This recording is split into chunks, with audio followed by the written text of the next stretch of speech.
Ladies and gentlemen, in this video I'm going to try to illustrate to you why the real estate speculator has an advantage over the retail buyer and how the future of construction may change the dynamic and the feudalism, the entire wretched system, the clunky real estate industry, and the onerous lending environment, all for the better. So let's get into it.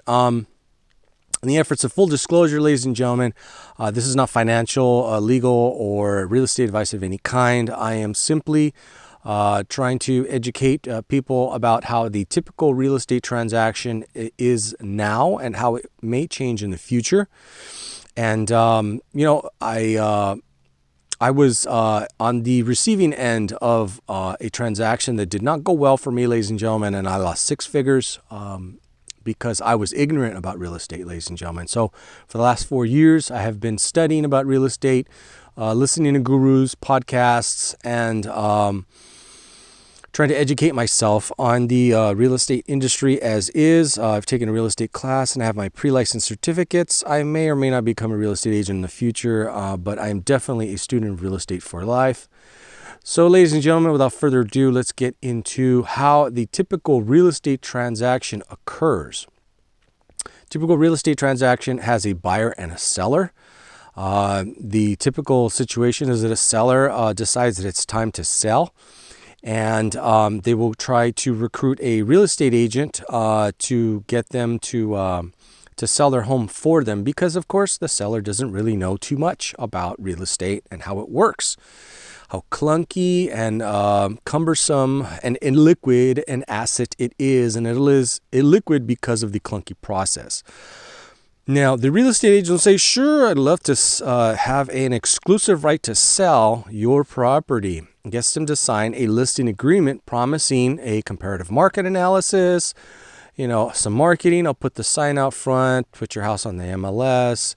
Then I will go ahead and take some pictures of the property, talk to some people that I know, and try to get you a buyer and get you top dollar for that property, right? Ultimately, it is the seller who prices the property. And make no mistake, ladies and gentlemen, that a real estate agent's job is simply to bring a buyer and a seller together and to sell that property, nothing more, nothing less. The fact that you may need advice on this or that is really not their responsibility, but rather yours to go talk to a real estate attorney or get counsel or something so that you can get a little bit more information about what your liability is, because you do have some as a seller. As a buyer, you're going to probably talk to a real estate buyer's agent that will help you negotiate the offers for between the buyer and a seller. And usually what happens in this situation is a buyer wants to bid too low and a seller wants to sell too high. And that's why properties tend to sit on the market. The strategy that's available is really to price the house maybe about 10% below market so that you get a bidding war and you get buyers to battle each other and compete on price. And that dynamic is effective, especially in markets like Los Angeles, where you have extreme amounts of homelessness, the greatest probably in the whole country. And the fact that California is a real estate speculator's paradise. Now, a buyer will have to come up with the money to buy this property, assuming he does not have cash. He will be going through a lender. A lender is going to examine this buyer's ability to purchase based on his down payment and his work history and blah, blah, blah, blah, blah. There are laws that govern this process. TILA, RESPA, now TRID recently. And the lender is going to perform their own appraisal. This is all once the offer, counteroffer is turned into a purchase and sale agreement. There will be a contingency period. In California, it's usually about 17 days for inspection, and then you can have the property appraised, usually by the lender, and then any negotiated repairs. And all this has to happen. There will be title insurance that will be obtained on the property so that you make sure you're dealing with the seller and the seller doesn't do anything sneaky. Now, the purchase and sale agreement and once everything's, leads to the property disclosures here, the transfer disclosure statement, the natural hazards report, lead paid statement, and there may be an addendum with some disclosures there about the property.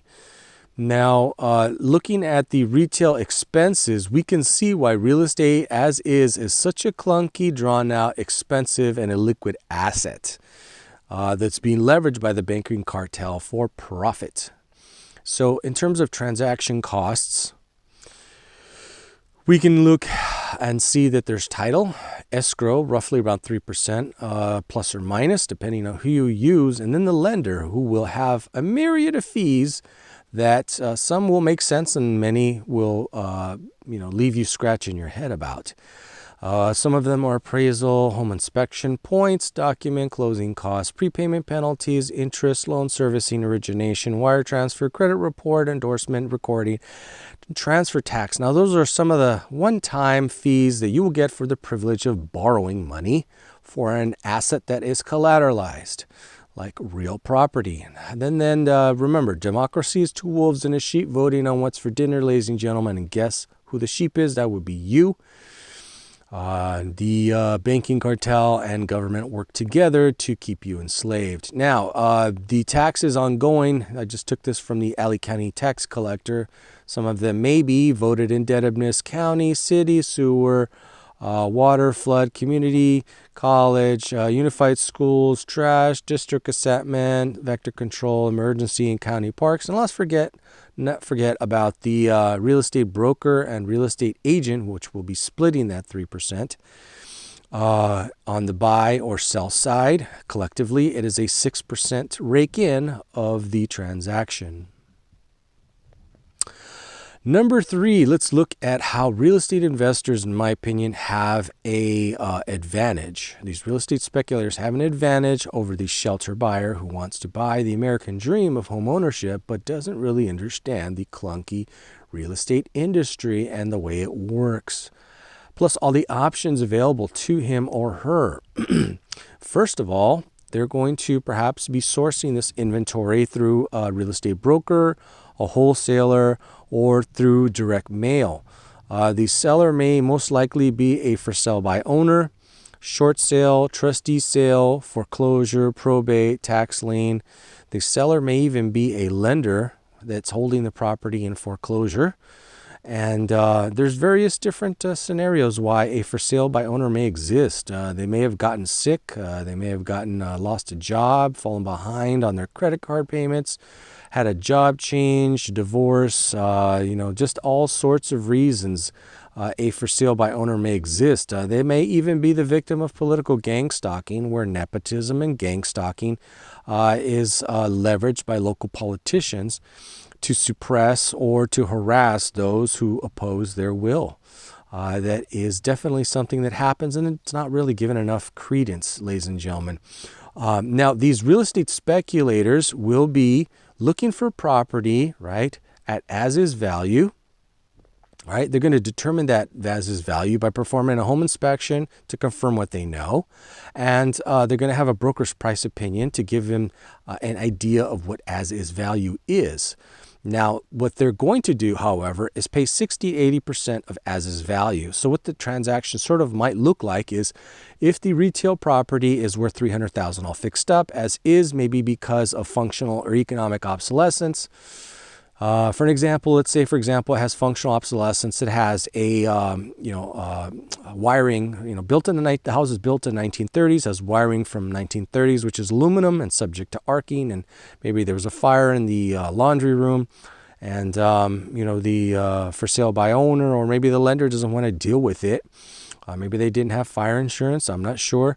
Whatever the case is, that as-is value is perhaps $240 because of the repairs that's required, and they're going to be paying a portion of that as-is value because the house is not really in a lendable state, where most government financing or conventional financing wants a house that has a shower and everything's working and is in sellable condition.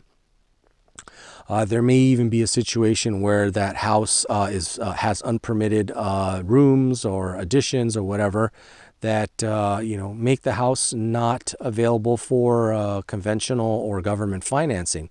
So what ends up happening is this real estate speculator can pick up that $300,000 house for as little as $144,000 to roughly $192,000, and that's a nice big fat payday for them. If they have cash, they obviously have an advantage in front of the regular shelter buyer, because they can pay right away, and they know that deal is going to go through, so they can lock up the property with confidence knowing that there's cash. Alternatively, because of the speculative nature of this purchase, the hard money lender is more willing to loan on something like this. This will typically be a 1 or 2 year loan, and maybe at 4 points and maybe at 9%. So perhaps you might have a property that they will be 4% of the purchase price. Those are 4 points. And then at 9% for maybe 1 or 2 years for the purpose of flipping, or maybe stabilizing, seasoning the property, and eventually getting a conventional loan on that. But in the short term, this is sort of bridge financing.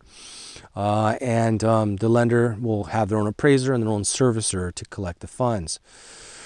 If the real estate speculator is purchasing a home, they actually may be able to sweet talk the seller into selling subject to the existing loan or some kind of installment sale, or maybe if they're cannibalizing one of their own, they may be able to get this property as a master lease, and do some kind of sandwich lease where they're leasing out to tenants and outsourcing the payments of the liabilities. But in any event, you'll have escrow in the middle of that transaction. The property will be sold as is, no repairs. There will be a purchase and sale agreement, and most likely there will probably be no property disclosures, TDS, natural hazards, lead paint, or addendums involved, because most likely the seller does not live in the property, so they won't know the condition of the property. Or if it's a for sale by owner or foreclosure, maybe the property is not really in that condition, because it's being sold as is. There's going to be fewer disclosures there, and it's up to the real estate speculator to take a bit of a risk on rehab or flipping that property.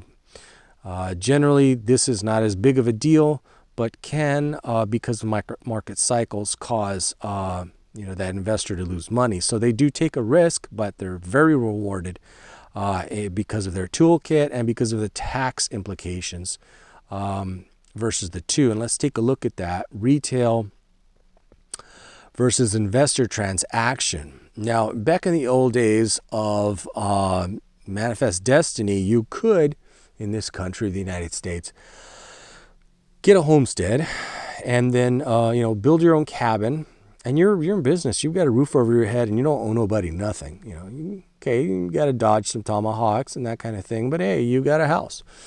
Later on in the 1900s, you could, perhaps, I'll flash a picture here, approach the Sears Roebuck and Company to build you a house for perhaps, $900 to $2,500. And you're in business. There were fewer regulations, fewer hurdles for the shelter buyer to jump through to get a roof over their head.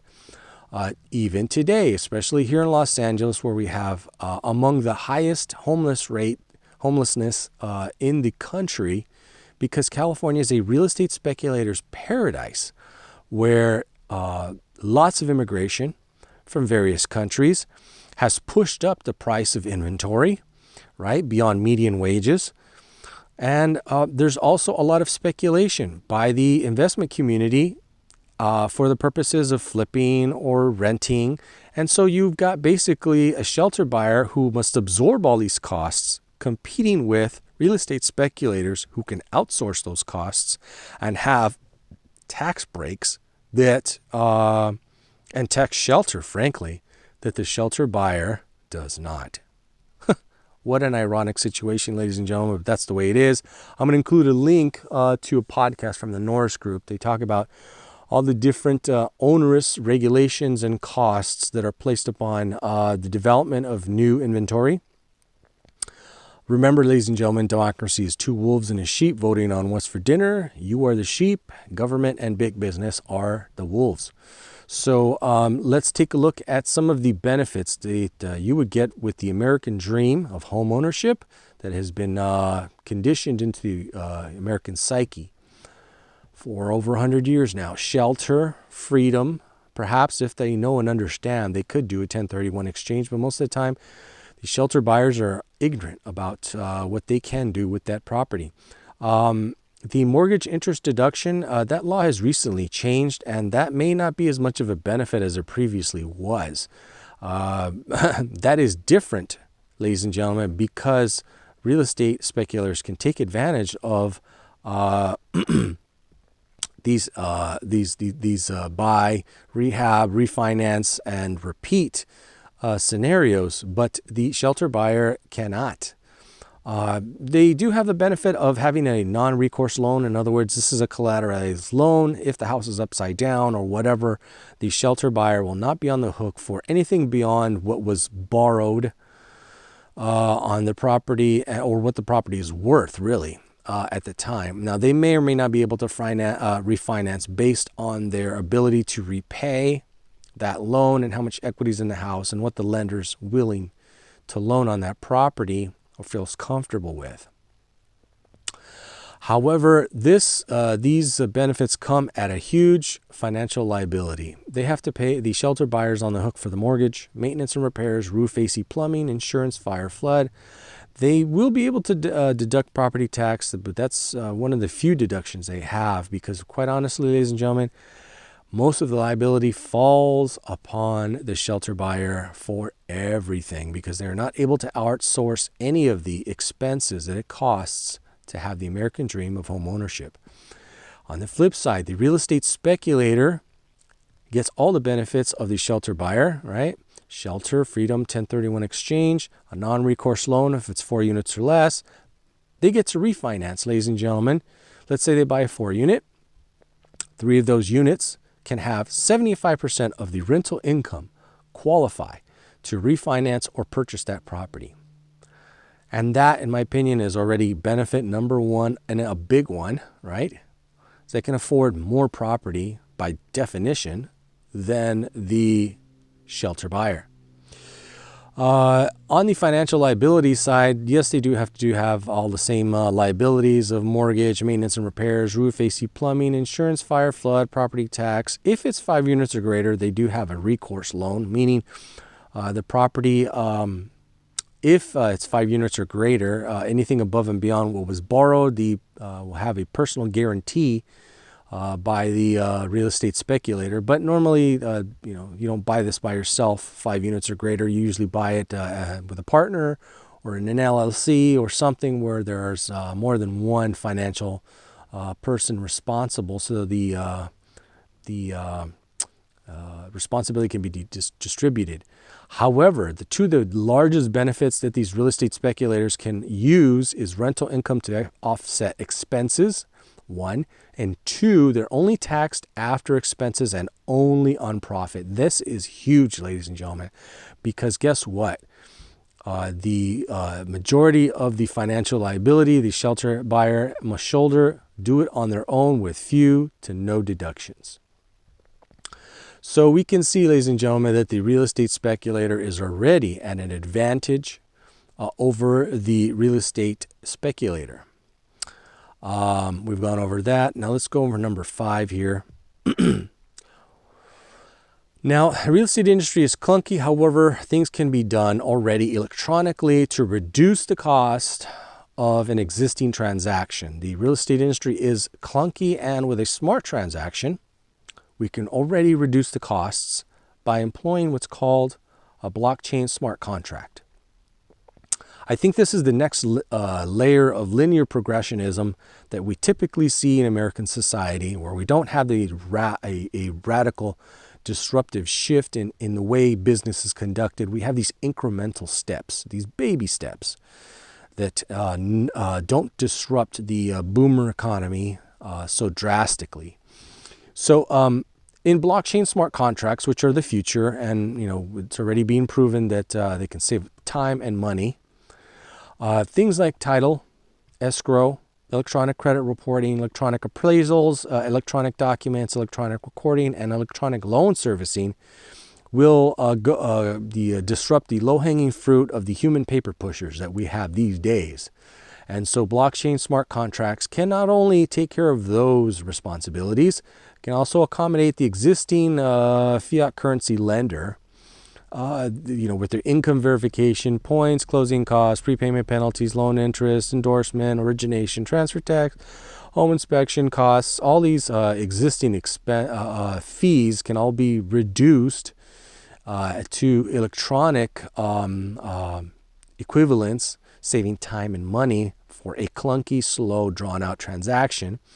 And they can also take care of the property tax recurring levies that the government puts on people, and we've already gone through all those fees, all through smart contracts. Plus, smart contracts will help, I misspelled that, alternative ownership and methods for future versions of the real estate industry transactions. Some of them may involve cryptocurrency. Maybe the seller's willing to exchange the property free and clear for public coins like Ethereum, or private coin that supports the Mimblewimble protocol like Beam. What's interesting developments these days is intelligence agencies who have the belief that the local taxing authority has the ability to tax any and all value, want to break private transactions, and protocols such as Mimblewimble, but that's another public discourse. In the future, we may also try to leverage cooperative type of properties, and there will be shares and voting rights instead of title. And so this lends itself to a lot of these cooperative properties, which you'll see some of these in southern Arizona and around the country. And there will be cooperative co-ops is what they're called. And these co-ops only allow owner-occupied units and no renting allowed. And you'll notice a big price difference between property that's speculative and property that has to be owner-occupied. And this could lend itself for those types of transactions and really reduce the amount of predatory speculative investments that we see in the real estate industry now. I may also account for nonprofit, not-for-profit, and this is a big one, ladies and gentlemen, off-grid properties. We'll explain why this is a big deal. So we've gone over the smart transaction, and now we're going to go over the benefits of stick-built versus 3D printed construction. Now, in stick-built construction, it is as clunky and as slow and as wasteful, maybe even more so, than the traditional real estate transaction itself as is. And let's go over why. In a traditional stick-built construction, you've got the architect and the design, and he's got to design and draw the plans and get the plans approved by the local planning committee, right? Then there's a general contractor, a subcontractor, all the different trades, right? You've got the concrete foundation, framing, roofing, solar, plumbing, electrical, HVAC, painting, right? And then you've got all the different materials that are required to piecemeal this house together, stuff like wood, metal, concrete, tools, everything that has to be trucked in and out, including all the waste that's going to be produced by this type of construction method.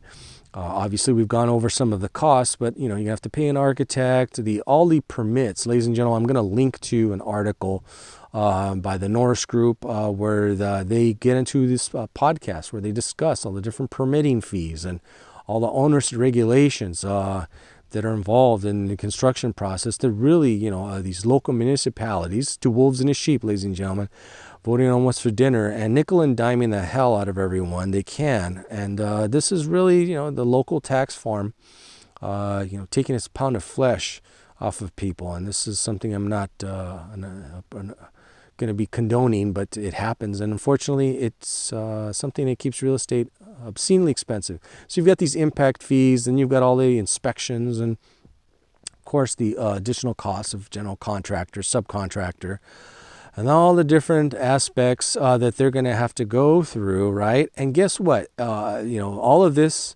every one of these different aspects of the traditional stick-built construction process takes time and money,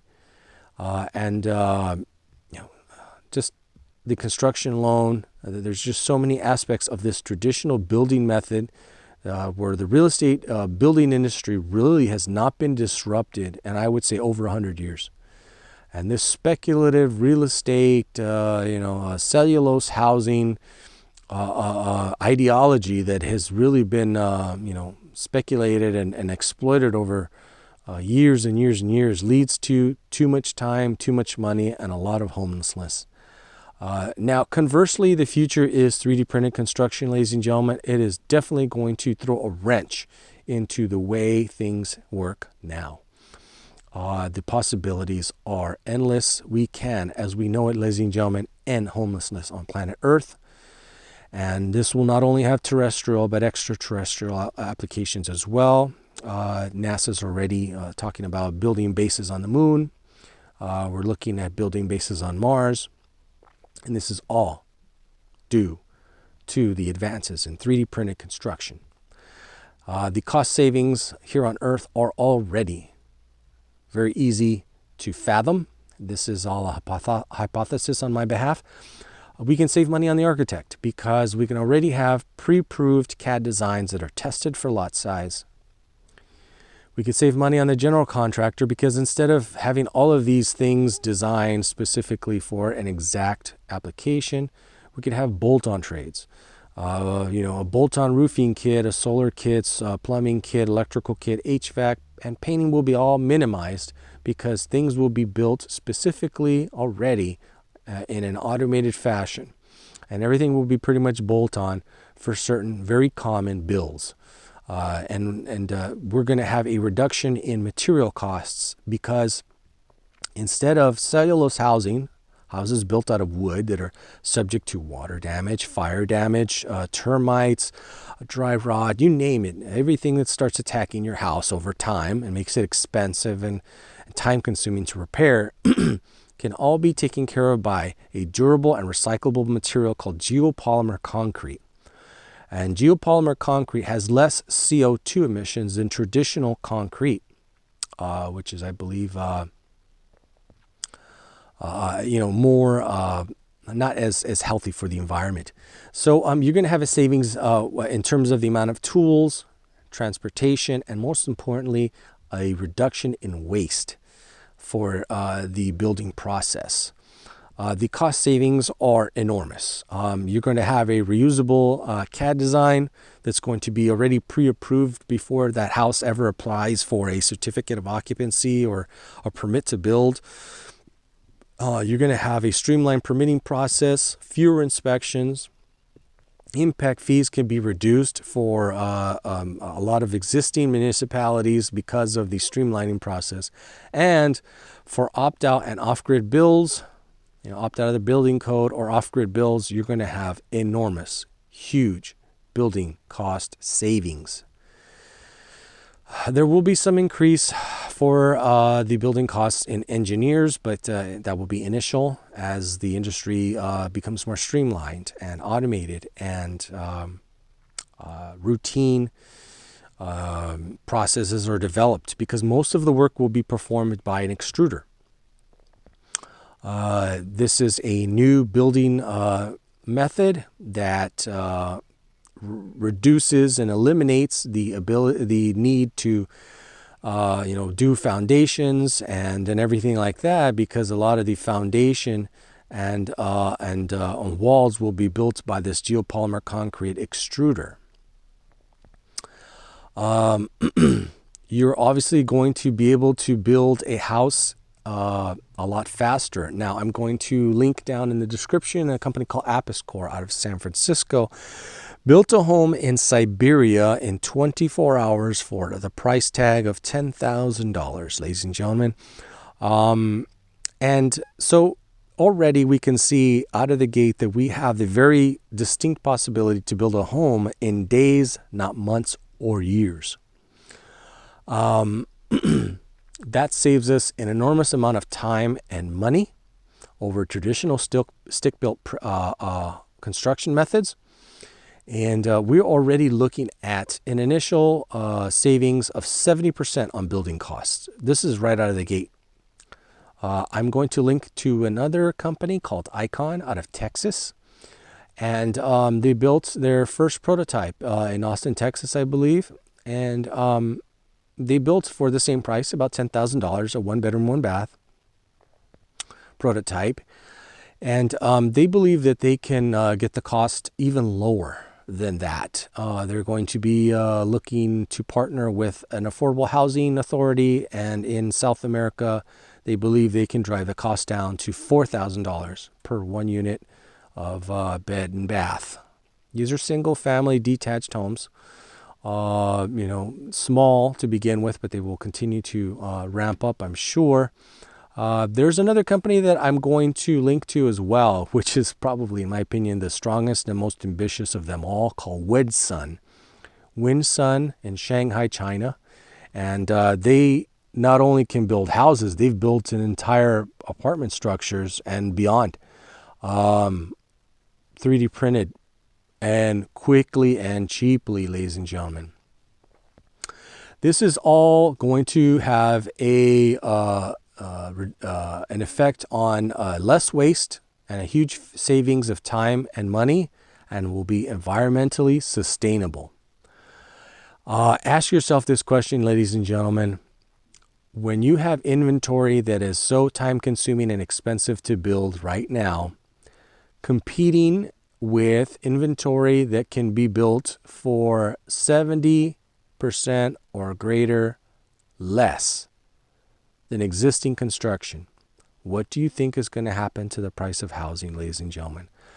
How about all those mouths to feed in the clunky real estate industry?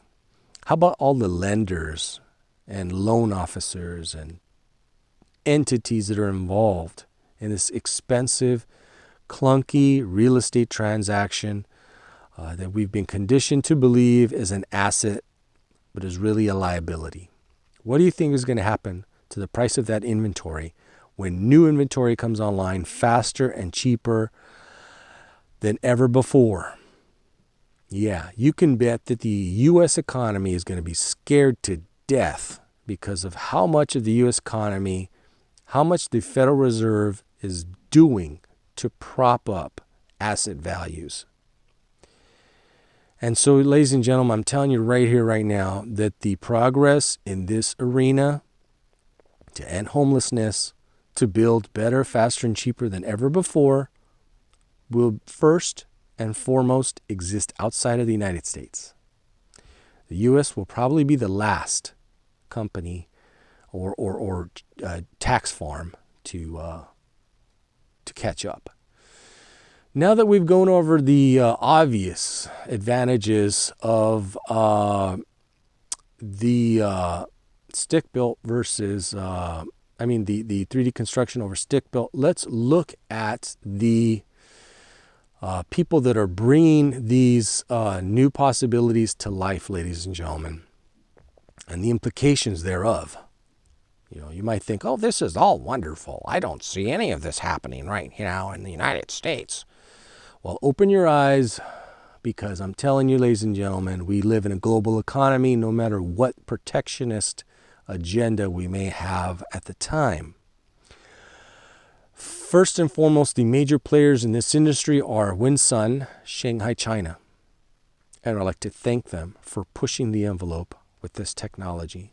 It will change the life of many people around the world. There are other companies that are also involved. Apis Core, San Francisco, California, USA. They are the ones who built that home in Siberia, one bedroom, one bath, for $10,000.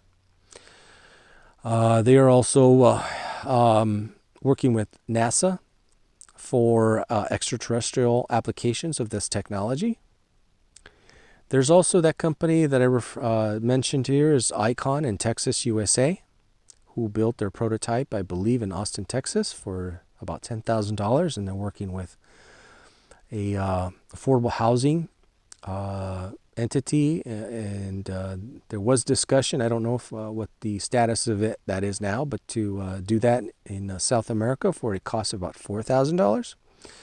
Then you have a company called WASP in Massa Lombarda, Italia, or Italy. They are working with some very interesting low-cost materials to really, truly knock down the price of construction. There is CYBE in the Netherlands. They do some very interesting things there as well in the 3D construction and printing of structures. There's also Constructions 3D in France. They are also working with 3D construction and buildings.